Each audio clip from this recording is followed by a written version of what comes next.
আসসালামু আলাইকুম। আজকের ভিডিওতে আমরা দেখাবো কিভাবে পিক্সপজ প্রিন্টার দিয়ে আমাদের পিক্সপজ অ্যাপে আইফোনে কানেক্ট করে ব্যবহার করবেন। যেহেতু আমাদের আইফোনের বর্তমান পর্যন্ত কোনো অ্যাপ নেই, কাজেই আমরা আইফোনের জন্য আমরা বিল্ট ইন ব্রাউজার ব্যবহার করব, সাফারি অথবা ক্রোম। এবং এই ব্রাউজারে গিয়ে লিখবো আমাদের যে ওয়েব অ্যাড্রেসটা আছে v2.pixpozbd.com, এটা দিয়ে যখন এন্টার দিব, এই যে দেখেন আমাদের লগ ইন করা আছে, যার ফলে আমরা কিন্তু সফটওয়্যারের ডাটাবেজে ঢুকে গেছি। সো আপনি যখন প্রথমবার আসবেন তখন কিন্তু আপনার এখানে লগ আউট করে নিতে মানে লগ ইন করে নিতে হবে, আদারওয়াইজ কিন্তু আপনি এগুলো দেখতে পারবেন না। এই যে আমি লগ আউট করে আপনাদের দেখাই দেই। এই যে লগ আউট করলাম, এই যে এখানে আপনার ইউজার নেমের পাসওয়ার্ড দেওয়া লাগবে। সেখানে আপনি ইউজার নেমের পাসওয়ার্ড যখন দিবেন তখন আপনার অ্যাকাউন্টটা লগ ইন করবে। সো আমাদের এখানে ইউজার নেম পাসওয়ার্ড দেওয়া ছিল, যার কারণে আমরা লগ ইন হয়ে ভিতরে ঢুকে যেতে পারছি। এখানে আপনি দেখতে পাচ্ছেন সফটওয়্যারের ওভারভিউতে টোটাল সেলস এক্সপ্যান্ড কত, এগুলো সব ডেমো ডাটা। সো এগুলো দেখে আপনি অ্যাপসের মতো যে ইন্টারফেসটা, সেম ইন্টারফেস আপনি এখানে পাবেন। আর এইখানে যে থ্রি ডট বাটন আছে, এটা ক্লিক করলে আপনার এই সাইড থেকে স্লাইড করে এই মেনুগুলো আসবে। দেখতে পাচ্ছেন এখানে সেলের অপশন করার মেনু আছে, সেলস লিস্ট, অনেক কিছু আছে। তো আমরা সেলস করে দেখাচ্ছি যে কিভাবে আপনি সেল করবেন। এই যে দেখেন এখানে আমরা কাস্টমার সিলেক্ট করব। আপনি এখানে সেভ করা কাস্টমারও দেখতে পারবেন, আর বিল্ট ইন যে গেস্ট কাস্টমার আছে সেটাও ব্যবহার করতে পারবেন। আমরা গেস্ট কাস্টমার ব্যবহার করতে পারি, এখানে নাম্বার চাইলেও দিতে পারি, না দিলেও সমস্যা নাই। এরপর আমরা চলে যাব এখানে, এই যে এখানে আমরা প্রোডাক্ট অ্যাড করব। এই যে আমরা প্রোডাক্ট সিলেক্ট ওয়্যার হাউস, আমরা কোন ওয়্যার হাউস থেকে প্রোডাক্ট দেবো, এই যে 10 কেজি সিলেক্ট করলাম।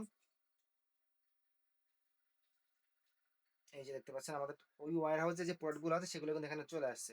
অথবা আমি চাইলে এখান থেকে সার্চ দিয়েও লিখতে পারি, যেমন একটা প্রোডাক্ট আমরা সিলেক্ট করলাম, আর একটা প্রোডাক্ট আমরা সিলেক্ট করি। এই যে দুইটা প্রোডাক্ট, এই যে দেখেন পিৎজা, এখানে কিন্তু অনেক প্রোডাক্ট আছে দেখতে পাচ্ছেন। এই যে যেগুলো আমরা সেট আপ মানে সেভ করা ছিল। তো আপনার যদি প্রোডাক্ট প্রথমে এখানে লিস্ট করতে হবে, লিস্ট করার পর আপনি এখানে কি করতে পারবেন, আমাদের এই প্রোডাক্টগুলো অলরেডি লিস্ট করা আছে, যার কারণে আমরা এখান থেকে সেল করতে পারছি। তো আমরা এখানে এই প্রোডাক্টগুলো অ্যাড করেছি, দেখতে পাচ্ছেন। এখানে মোট বিল আছে 18,435 টাকা। সে মনে করেন যে 19,000 টাকা দিল। আমরা এখানে রিসিভ অ্যামাউন্ট 19,000 টাকা দিব। দিয়ে যখন আমরা এখানে সেভ দিব, এই যে আমাদের সেলস ক্রিয়েট সাকসেসফুলি, আমাদের কিন্তু সেল হয়েছে, এই যে আমাদের বিলটা। সো এখান থেকে আমাদের পজ ইনভয়েসটা বের করতে হবে, যে পজ ইনভয়েস দেখতে পাচ্ছেন, ঠিক আছে। এই যে দেখেন পজ ইনভয়েস, এই যে এটা হলো আমাদের ইনভয়েস। সো এখান থেকে আমরা প্রথমে পিডিএফটা সেভ করব। এই যে এটা হলো আমাদের ইনভয়েস পিডিএফ। এখন আমরা এই ইনভয়েসটা শেয়ার করব। এই যে দেখেন শেয়ার শেয়ার করে আমাদের একটা অ্যাপ ডাউনলোড করতে হবে, ওপেন লেভেল অ্যাপ। আমাদের এই অ্যাপটা অলরেডি ডাউনলোড করা আছে। যদি আপনার অ্যাপটা ডাউনলোড করা না থাকে, অ্যাপেলের অ্যাপ স্টোরে গিয়ে ডাউনলোড করে নেবেন। এই যে দেখেন ওপেন লেভেল অ্যাপটা আমি আপনাদের দেখাই দিই। এই যেটা কিন্তু সম্পূর্ণ ফ্রি অ্যাপ, আপনি প্লে স্টোরে সার্চ দিলেই পেয়ে যাবেন। আমরা ওপেন লেভেল অ্যাপটা ওপেন করলাম, আপডেট চলে আসে, আপডেট যাচ্ছে। সো এই যে দেখেন আমাদের পিডিএফটা কিন্তু এখানে ওপেন হয়েছে, এবং এখানে ওপেন হওয়ার পর একটা জিনিস খেয়াল রাখতে হবে, এটা কিন্তু ক্রপ করে নিতে হবে। এই যে দেখেন আমি এই দিয়ে ক্রপ করে নিলাম। এখানে হাইট, আপনার এই প্রিন্টারের সাইজ হলো 48 mm ওয়াইড, এই যে 48 mm এখানে আমরা দিয়ে দিয়েছি। যদি আপনার 3 ইঞ্চির প্রিন্টার হয় সেখানে সেখানে আপনি 72 mm দিবেন। সো যেহেতু আমাদের এটা 2 ইঞ্চি প্রিন্টার, আমরা 48 দিচ্ছি। আর হাইটটা আমরা ইনভয়েস অনুযায়ী সেট আপ করবো। সো আমাদের এখানে 180 mm আছে, এবং আমরা প্রিভিউতে দেখতে পাচ্ছি আমাদের এইরকমই কিন্তু প্রিন্ট হবে। এই যে দেখেন অ্যাপের ইন্টারফেসে যেরকম দেখাচ্ছে, দেখেন একদম সেম এরকমই কিন্তু এটা প্রিন্ট হবে। আমরা এখন নেক্সটে যাব। এখন দেখতে পাচ্ছেন আমাদের প্রিন্টার কানেক্ট করতে হবে, ডিভাইসে ক্লিক করে দিচ্ছি আনরিকগনাইজ। এই যে দেখেন আমাদের প্রিন্টারটা অন করা আছে, প্রিন্টারটার মডেল হলো পিক্স 210। আমরা স্ক্যান করব। এই যে দেখেন পিক্স পজ 210, এটা হলো আমাদের এই প্রিন্টারের মডেল। এখন আমরা টেস্ট করব। এটা হলো ইএসসি মোডে কাজ করে এই প্রিন্টারটা। সো আমরা ইএসসি তে দিয়ে টেস্ট প্রিন্ট দিচ্ছি। এই যে দেখেন এই প্রিন্ট কিন্তু হয়ে গেছে। এই যে দেখতে পাচ্ছেন এখানে পেপার টাইপ দিবেন কন্টিনিউস।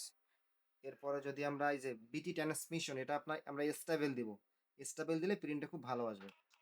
এই যে দেখেন স্টেবল দিলে প্রিন্ট একটু স্লো স্লো হবে, বাট প্রিন্টিং এর কোয়ালিটিটা ভালো আসবে। আর যদি আপনি ফাস্ট চান, সেক্ষেত্রে আমরা ফাস্ট দিয়ে আপনাদের দেখাবো যে কিভাবে এটা প্রিন্ট হয়।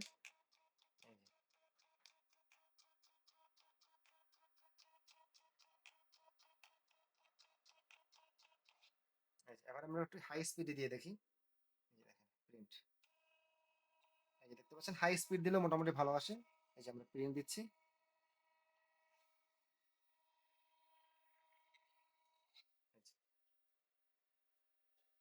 সো এভাবে করে আপনি পিক্সপজ অ্যাপ মানে ওয়েব দিয়ে আপনি আমাদের পিক্সপজ ওয়েব অ্যাপ ব্যবহার করে প্রিন্ট করতে পারবেন খুব সহজেই।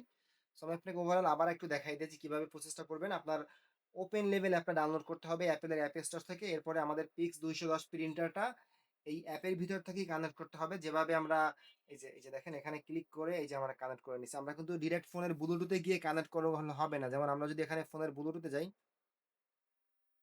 এই যে এখানে একটা ব্লুটুথ আছে, এই ব্লুটুথে যেয়ে কিন্তু আমরা এটা অন করলে কিন্তু এটা পাবে না। কারণ আইফোনের ব্লুটুথ প্রোটোকল ওভাবে মিলে না। এই যে দেখেন এখান থেকে কিন্তু কানেক্ট লেখা আছে, দেখছেন? কানেক্ট কিন্তু হয়ে গেছে। সো আপনার অ্যাপের ভিতর থেকে কানেক্ট করলে ওখান থেকে অটোমেটিক কানেক্ট হয়ে যাবে। সো এই জন্য আইফোনে সবসময় আপনি যে অ্যাপের মাধ্যমে প্রিন্ট করবেন ওই অ্যাপ দিয়েই আপনার প্রিন্ট করতে হবে। এখন যদি আমি এখান থেকে কোনো ইমেজ প্রিন্ট করতে চাই, যেমন আমরা একটা ইমেজ জেনারেট করি, ইমেজ আমি আপনাকে দেখাই প্রিন্ট দিয়ে। সাপোজ এই একটা ইমেজ আমি অ্যাড করে দেখাই, আপনি কিন্তু এটার মাধ্যমে আপনি ইমেজও প্রিন্ট করতে পারবেন। এখানে পেপার ওয়াইড দেওয়া আছে 72 mm, যেহেতু এটা 2 ইঞ্চি পেপার আমরা 48 mm দিব।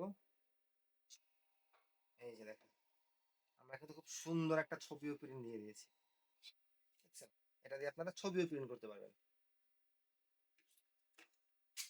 এই যে সো একই অ্যাপের মাধ্যমে আপনি চাইলে ইনভয়েসও প্রিন্ট করতে পারবেন। যে দেখেন আমাদের কিন্তু একবারে কানেক্ট দেওয়া আছে। এরপর আমরা শুধুমাত্র আমাদের ওয়েবে যাব এবং যে ওয়েবে যাওয়ার পরে যে ইনভয়েসটা প্রিন্ট করতে চাবো, এই যে পজ ইনভয়েসে যাব।